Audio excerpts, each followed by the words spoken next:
Hello guys, welcome back my YouTube channel. അപ്പോൾ ഇന്നൊരു ചെറിയ കുക്കിംഗ് വീഡിയോ ആയിട്ടാണ് വന്നിരിക്കുന്നത്. കുറച്ച് പോർക്കിറച്ചി മേടിച്ചിട്ടുണ്ട്. അത് ഞങ്ങൾ നല്ല അടിപൊളിയായിട്ട് ഒരു അങ്കമാലി സ്റ്റൈലിൽ ഫ്രൈ ചെയ്തെടുത്തിട്ടുണ്ട്. അപ്പം ഞങ്ങൾ ഇങ്ങനെ ഫ്രൈ ചെയ്തതെന്ന് കണ്ടാലോ? അങ്ങനെ പോർക്ക് ഫ്രൈയുടെ പ്രിപ്പറേഷനും കാര്യങ്ങളൊക്കെ സ്റ്റാർട്ട് ചെയ്തു കേട്ടോ.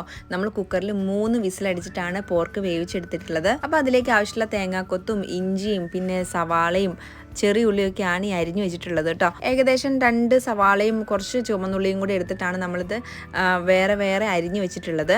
പിന്നെ നമ്മളിതിൽ വെളുത്തുള്ളി ആഡ് ചെയ്തിട്ടില്ല, ഇഞ്ചി മാത്രമേ ആഡ് ചെയ്തിട്ടുള്ളൂ. കാരണം ഇഞ്ചിയും വെളുത്തുള്ളി പേസ്റ്റ് ആണല്ലോ നമ്മൾ ആഡ് ചെയ്യാറ്. പക്ഷേ ഇതിൽ നമ്മൾ വെളുത്തുള്ളി ആഡ് ചെയ്തില്ല, ഇഞ്ചി മാത്രമേ ആഡ് ചെയ്തിട്ടുള്ളൂ. പിന്നെ സവാളയും തേങ്ങാക്കൊത്തും പിന്നെ ചെറിയുള്ളിയും മാത്രമേ ആഡ് ചെയ്തിട്ടുള്ളൂ കേട്ടോ. പിന്നെ നമ്മൾ ഇതിൽ മെയിൻ യൂസ് ചെയ്തിരിക്കുന്നത് ഈ പോർക്കിൻ്റെ തന്നെ നെയ്യാണ്. അതിലാണ് നമ്മൾ തേങ്ങ വറുത്തതും ഉള്ളി വഴറ്റിയതും ഇഞ്ചി ഇട്ടതും എല്ലാം അതിനകത്ത് തന്നെയാണ്. പോർക്കിന് അധികം നെയ്യ് ഉള്ളത് കൊണ്ട് തന്നെ അത് വെച്ചിട്ടാണ് ഇടയ്ക്കിടയ്ക്ക് തീർന്നു പോകുമ്പോൾ അത് തന്നെ ഒഴിച്ചു കൊടുത്ത് അത് വെച്ചിട്ട് വഴറ്റി നമ്മൾ വെച്ചതാണ് കേട്ടോ. അപ്പോൾ അടിപൊളി ടേസ്റ്റ് ആയിരുന്നു. അതുകൊണ്ട് തന്നെ വേറെ വെളിച്ചെണ്ണയും കാര്യങ്ങളൊന്നും യൂസ് ചെയ്യാത്തത് കൊണ്ട് തന്നെ നല്ല ടേസ്റ്റും കാര്യങ്ങളോട് നമുക്ക് സംഭവം കിട്ടും. ഇനിയിപ്പോൾ നിങ്ങൾക്ക് നെയ്യ് മാറ്റിയിട്ട് അല്ലാതെ വേണമെങ്കിൽ ഉണ്ടാക്കണേ അങ്ങനെയും ചെയ്യാം കേട്ടോ. അങ്ങനെ തേങ്ങാക്കൊത്തൊന്ന് മൂത്ത് വന്നപ്പോഴേക്കും നമ്മളത് നെയ്യിൽ നിന്ന് കോരി മാറ്റിയിരിക്കുകയാണ്. എന്നിട്ട് നമ്മൾ സവാളയും ചുമന്നുള്ളിയും ഇഞ്ചിയും കൂടി ഇട്ടിട്ട് ഒന്ന് മൂപ്പിച്ചെടുക്കുവാണ്. അതിലേക്ക് 1 ടീസ്പൂൺ മുളക് പൊടിയും 1 ടീസ്പൂൺ മല്ലിപ്പൊടിയും 1/2 ടീസ്പൂൺ മഞ്ഞൾപ്പൊടിയാണ് ഇട്ടത്. പിന്നെ നമ്മൾ പറയാൻ മറന്നുപോയൊരു കാര്യം, നമ്മൾ കുക്കറിൽ വേവിച്ചപ്പോൾ ഉപ്പും മഞ്ഞൾപ്പൊടിയും മുളക് പൊടിയും ഒക്കെ ഇട്ടാണ് വേവിച്ചിരുന്നത്. വേണമെങ്കിൽ ഇച്ചിരി കുരുമുളക് പൊടിയും കൂടെ ഇട്ടാൽ അടിപൊളിയായിരിക്കും കേട്ടോ. പൊടിയൊക്കെ ഒന്ന് മൂത്ത് വന്നപ്പോഴേക്കും നമ്മൾ അതിലേക്ക് പോർക്കൊക്കെ ആഡ് ചെയ്തിരിക്കുകയാണ്.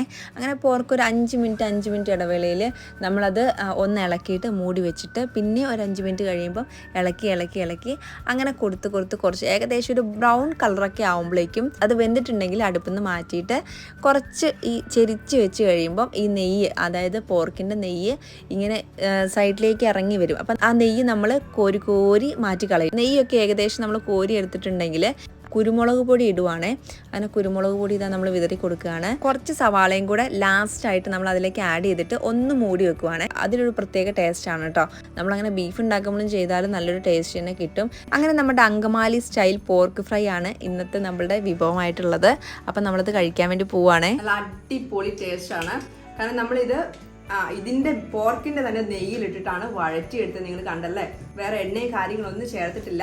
നല്ല കുരുമുളകിൻ്റെയും നല്ല എന്താ പറയുക തേങ്ങാക്കൊത്തിൻ്റെ ഒക്കെ ഫ്ലേവർ നമ്മുടെ വായിൽ ഇങ്ങനെ നന്നായിട്ട് കിടപ്പുണ്ട് കേട്ടോ. നമ്മൾ ഈ ബീഫും ചിക്കനൊക്കെ കഴിച്ച് കുറച്ച് ഒരു വെറൈറ്റി ആഗ്രഹിക്കുന്നവർ ഇങ്ങനെ ഒരു ചെറിയ പോർക്ക് ഫ്രൈയും കൂടി ഉണ്ടാക്കി കഴിച്ചാൽ ഇടയ്ക്കൊക്കെ ഒരു ചേഞ്ച് ആവാം കേട്ടോ.